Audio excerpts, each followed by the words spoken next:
پانچویں امام کے سامنے اسلام جس نئے فتنے کا مریض اور شکار ہوا تھا وہ ہے صوفی فرقہ، یعنی وہ سادھوازم جو آج ہندوستان میں پایا جاتا ہے،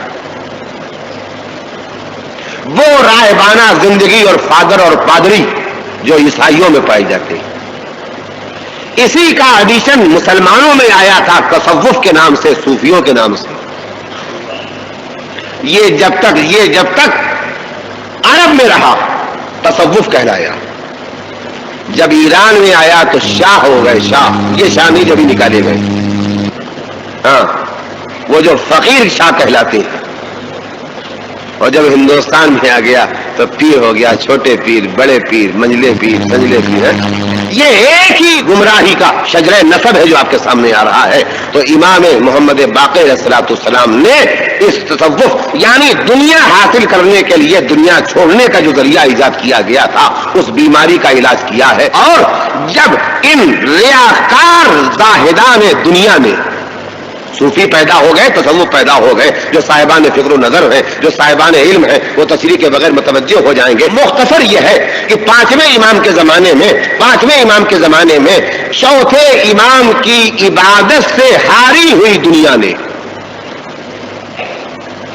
چوتھے امام کی عبادت سے ہاری ہوئی دنیا نے مصنوعی نقلی امیٹیشن، جھوٹا تقوی اور پرہیزگاری پھیلانے کے لیے تصوف پیدا کیا۔ کیا تصوف پیدا کیا؟ ہم نے دنیا چھوڑ دی ہے، مگر دنیا چھوڑی تھی دنیا حاصل کرنے کے۔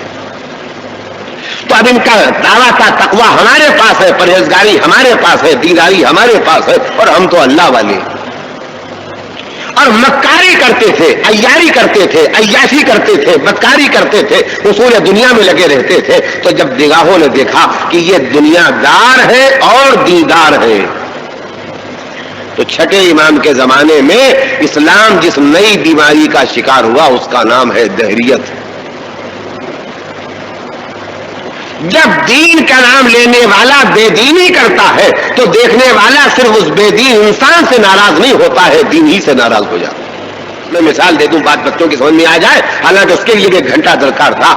آپ نماز نہ پڑھیں گے تو بے نمازی رہیں گے آپ، اور خدا نخواستہ میں ساری زندگی میں لکھے پڑھ کے اگر بے نمازی ہو جاؤں تو دنیا کو میرے بے نمازی ہونے کے بعد یہ خیال پیدا ہوگا نماز شاید واجب ہی نہیں ہے، ورنہ مولوی صاحب کیوں نہ پڑھتے۔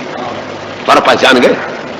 تو جب صوفیوں نے تقدس و پرہیز اور روحانی پرہیزگاری اور تقوی اور روحانیت کا ڈھونگ رچایا اور ریاکاری اور بدکاری کی، تو ان صوفیوں سے بددل ہونے والے وہ تھے جو دہریے ہو گئے، جنہوں نے مذہبی کا انکار کر دیا۔